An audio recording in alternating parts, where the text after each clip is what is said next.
Welcome to today's Explainer. I am so incredibly thrilled you're tuning in today because we are tackling something really powerful. Taking all that messy, confusing, everyday data out there and turning it into crystal clear pictures so we can actually make wise choices. Seriously, if you've ever stared at a giant spreadsheet or a massive list of numbers and felt totally lost, you are absolutely in the right place. Today, we're going to learn how to literally visualize reality. But before we even touch a single number, the source material for today frames our entire lesson with a really interesting thought from Proverbs 18:15. It says, "The heart of the discerning acquires knowledge, for the ears of the wise seek it out." It's a great reminder that we aren't just here to memorize math rules or plot random dots on a page just to pass an 8th grade test. We're on a quest for real wisdom. We're acquiring knowledge to truly understand the world around us. Okay, let's dive right into this. Here is our roadmap for today. We'll start with the quest for knowledge, explore why scatterplots matter, learn the mechanics of building them, and then spot the patterns. After that, you'll put it into practice, and we'll wrap the whole thing up with smart minds and wise choices. So, Section 1, the quest for knowledge, going from messy numbers to clear pictures. Think about it. In our modern world, we are absolutely flooded with numbers. Everywhere you look, data, data, and more data. But raw numbers on their own, they can be confusing, messy, and honestly pretty overwhelming. And that brings us to our ultimate tool for clarity, the scatterplot. Now, a scatterplot is just a graph that visualizes the relationship between two sets of data by plotting them as dots on a coordinate grid. So instead of staring blankly at a confusing table of numbers, a scatterplot turns those numbers into a picture. It lets our eyes, which, by the way, are naturally great at spotting shapes, instantly see what's actually happening. It's like a real game changer. Moving right along to Section 2, why scatterplots matter, the real-world relevance. Now, you might be wondering, why should we even care about graphing a bunch of random dots?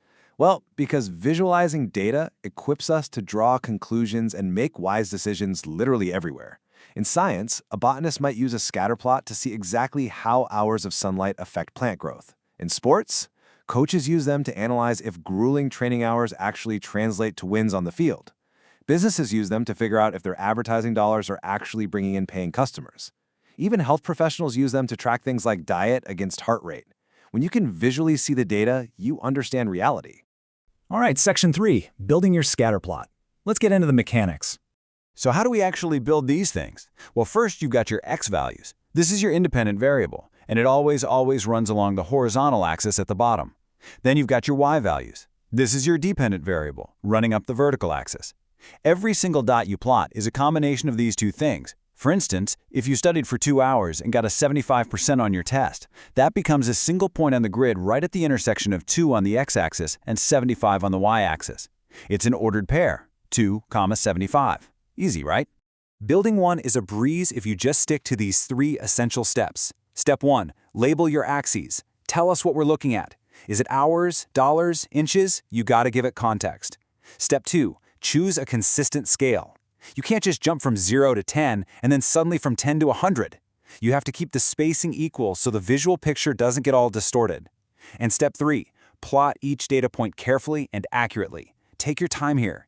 Precision is exactly what makes the final picture true to life. Section 4, spotting the patterns, what the dots tell us. Okay, so once we actually have our dots on the grid, we need to know how to read them. Imagine it's a sweltering summer day. We've got a list of temperatures climbing from 70 to 90 degrees alongside the number of ice cream sales for those days. At first glance, it just looks like a messy cloud of digits. But if we were to take these numbers and plot them as dots, boom, we see our very first type of pattern, a positive trend. If you plotted those dots, you'd see them rising steadily from the bottom left to the top right of your graph. The visual is perfectly clear.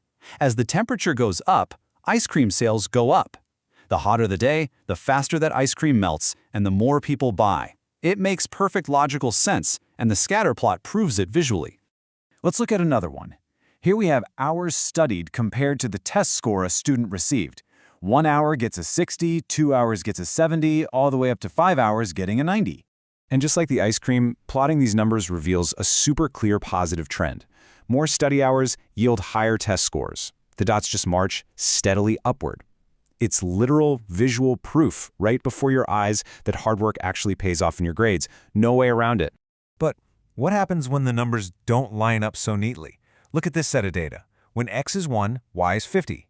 Then x goes to 2, and y shoots up to 80. X goes to 3, y drops to 60. The numbers are just all over the place. If we plot this data, we get no pattern at all. Sometimes data just looks like a scattered cloud. The dots are everywhere. But you know what? That tells us something highly valuable too. It tells us that the x value and the y value have absolutely no clear relationship. One does not affect the other in a predictable way. Section 5. Put it into practice. Yep, it's your turn. The absolute best way to truly grasp a concept like this is to get your hands dirty. So, here is some homework for you. Grab some graph paper and apply those 3 building steps we just talked about to these 5 questions. First, create a scatter plot for the coordinate points listed. Second, practice your labeling, where x is the grueling pain of chores and y is the sweet reward of allowance earned. Third, make a table and graph the relationship between shoe size and height for people in your family. Fourth, plot the numbers in bullet point 4 and describe the pattern you see. And finally, draw a scatter plot comparing hours played versus your video game scores. Go ahead and pause the explainer right here if you need to jot these down. And finally, Section 6. Smart Minds, Wise Choices. The Hero-Smart Philosophy. Zooming out from the math for just a second, our source material introduces the Heroesmartacademy philosophy, which actually compares 2 very different paths in learning. On one side, they present education without morality. The idea here is that you might be incredibly book smart. I mean, you might know how to draw perfect scatter plots and totally ace your math tests, but without a moral foundation, they suggest a person might continue to make destructive life choices that ultimately hurt themselves and others. On the flip side is the alternative they present, education with morality. This path is about acquiring knowledge not just to be smart, but to make truly wise, positive decisions in life. The source material uses Romans 8:6-7 to tie this whole concept together, noting that it promises peace of mind to everyone who keeps their mind spiritual. Think about the parallel here. We literally just took a chaotic, messy list of numbers and brought clarity and order to it by making a scatter plot. The philosophy presented here argues that maintaining a spiritual, moral mindset does the exact same thing for the chaos of life, bringing real peace and clarity to your decisions. So, I want to leave you with this final, really vital question. Will you use your education just to be smart, or will you use your knowledge to make wise choices? Math helps us map the patterns of the world, for sure, but as our source material suggests today, wisdom is what helps us choose the right path through it. Keep learning, keep plotting those data points, and keep seeking wisdom. Thanks so much for joining me on today's Explainer, and I'll catch you next time.